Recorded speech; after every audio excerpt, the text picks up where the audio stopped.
Hey everybody, it's Gypsy. Today is my second day of therapy. Um, so it's 3 hours. They kind of divide it up. There's more physical therapy than there is occupational, I think.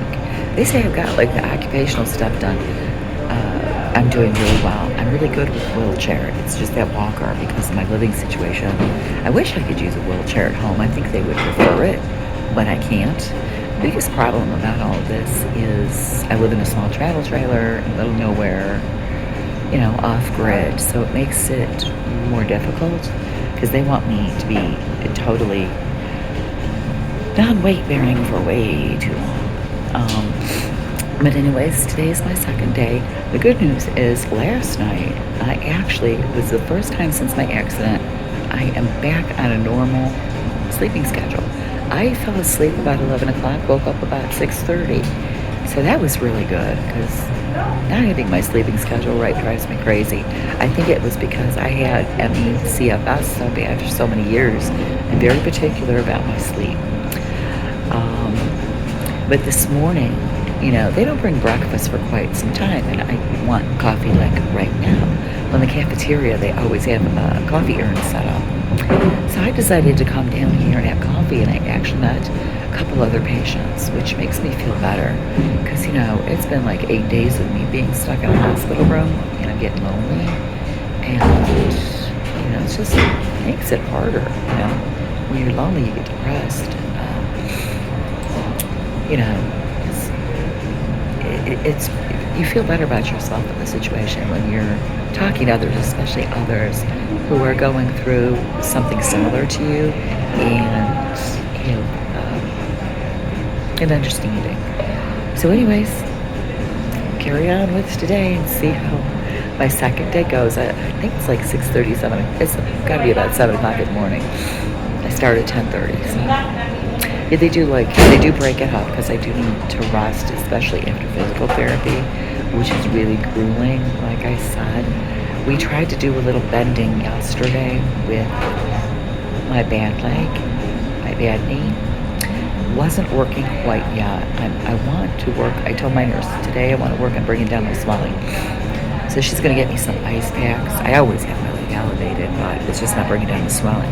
I think if I bring down the swelling, it will bring down the pain, and I'll get more movement in that knee.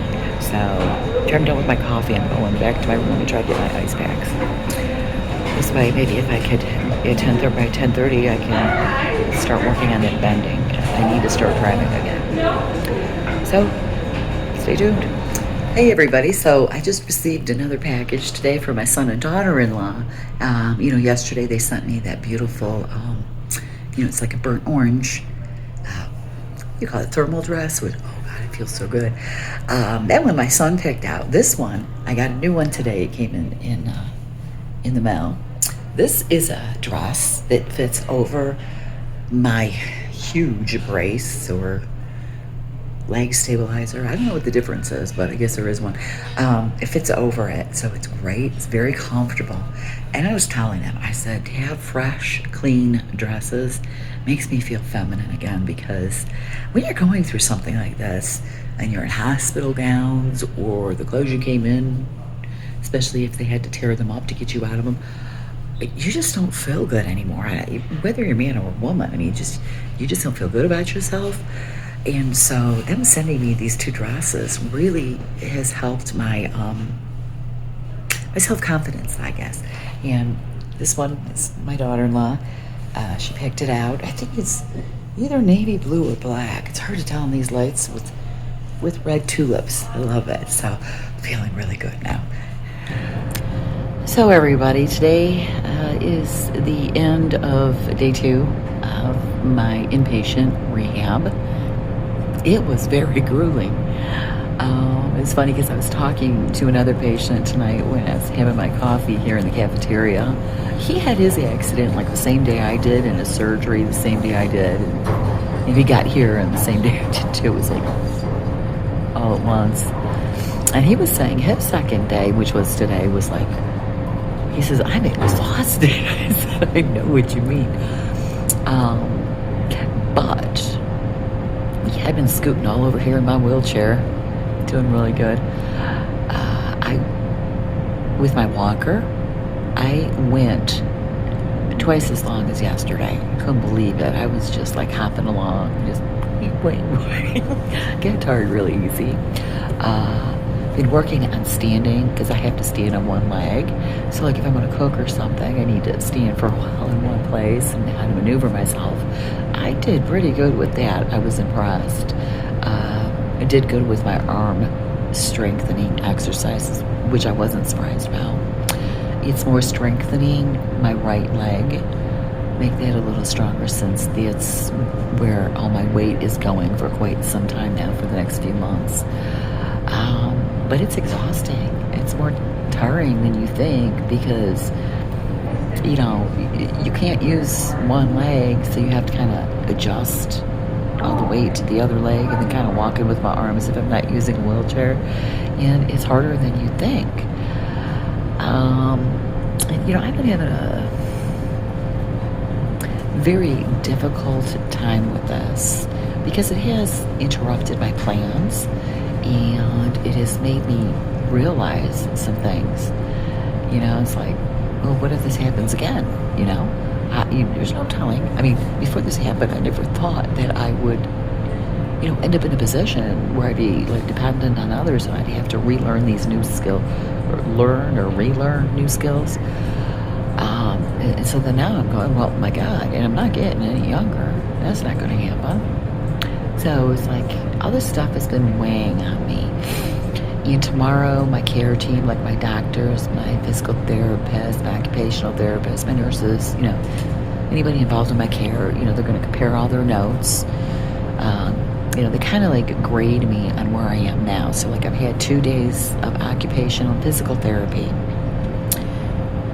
And so those are looked at to see where my capabilities are right now. So there's a meeting on that tomorrow morning. You know, I've been talking a lot to my brother and sister too, and telling them my feelings on all this. And so, I guess my sister, you know, spoke to my son also. So they kind of had their little family meeting. They'd come up with their ideas. My son ran it by me this evening.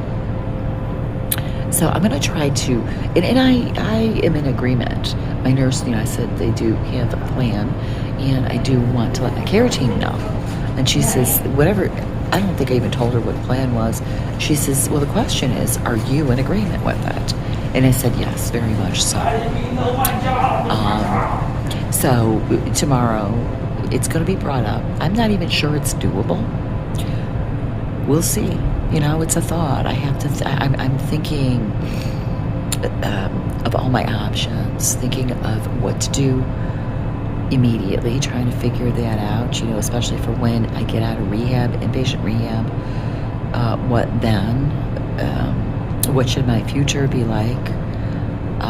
You know, because you know they say. You know, it's going to take. It's a 6-month total recovery.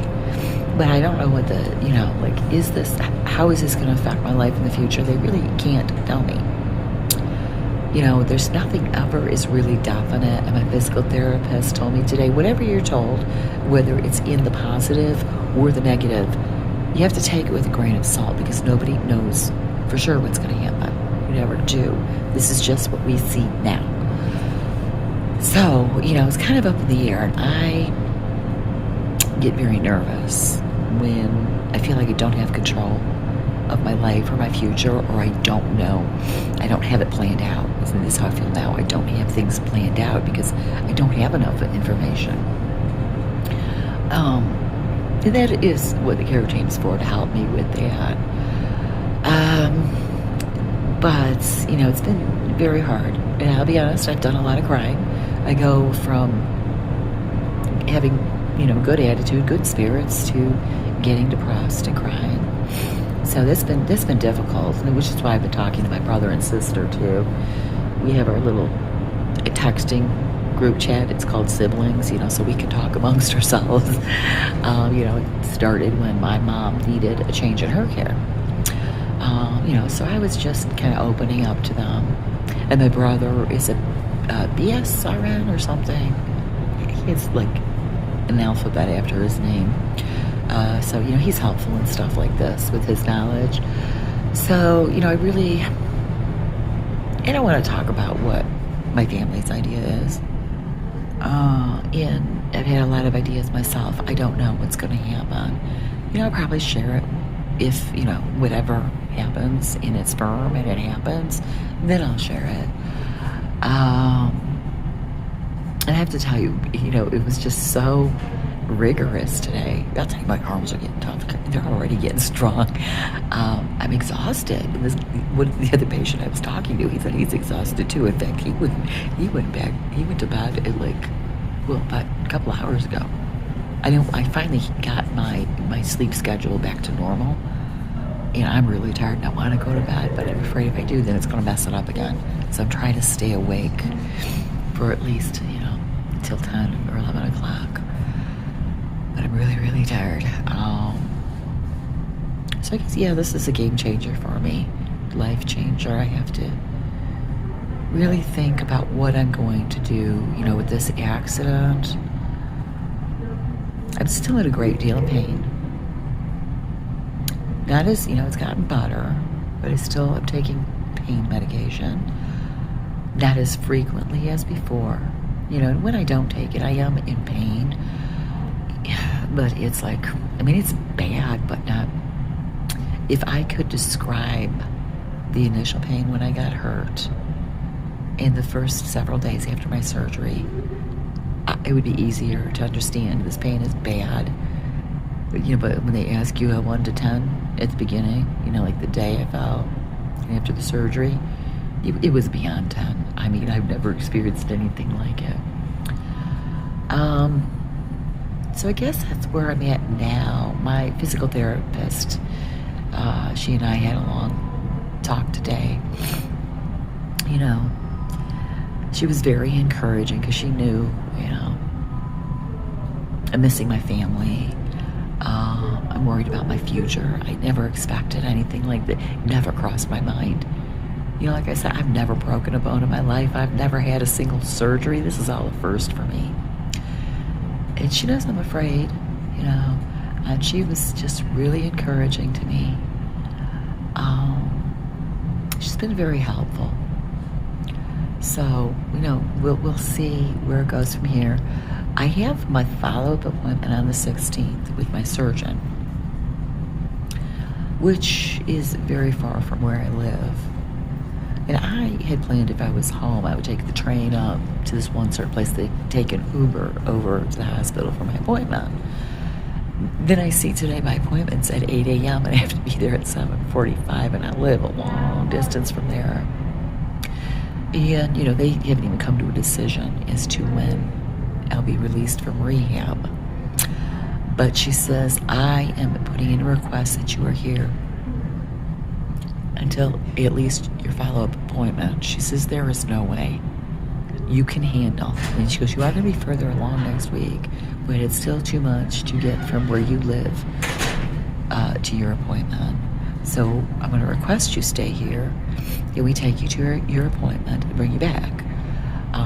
And then we can figure out further from there where we're at. And I think that's the day I get my stitches out, which will be nice. It's all so surreal. It's all so weird.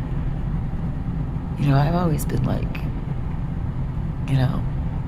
besides being born with a dislocated hip and having a stroke, and my chronic illnesses for about 8 years, that was bad, but this is different, and it's weird. It's just very odd for me.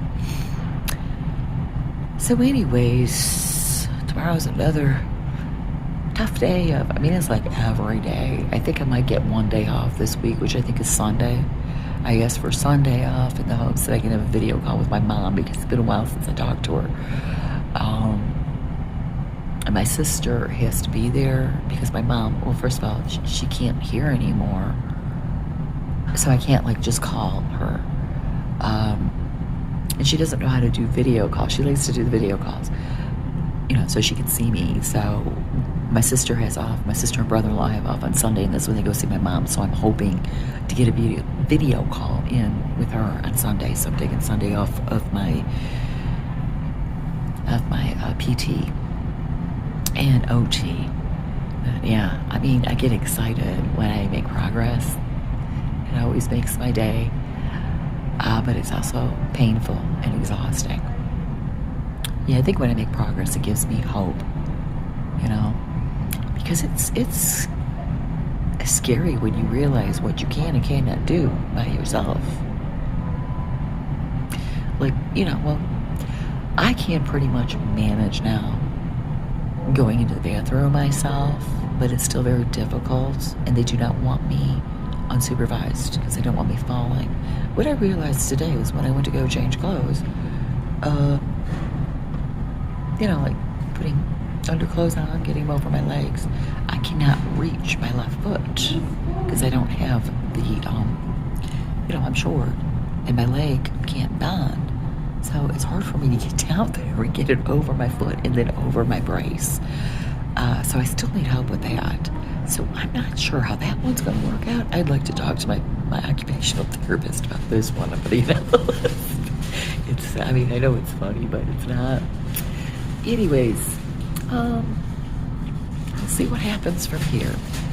But I've gotten out of my room. I've been scooting all over the place. I've met other patients in occupational and physical therapy. I've met other patients just, sitting here in the cafeteria. That has helped my mood immensely. Because at first I felt like I wasn't meeting anybody and I was still lonely, like I was still in the regular hospital.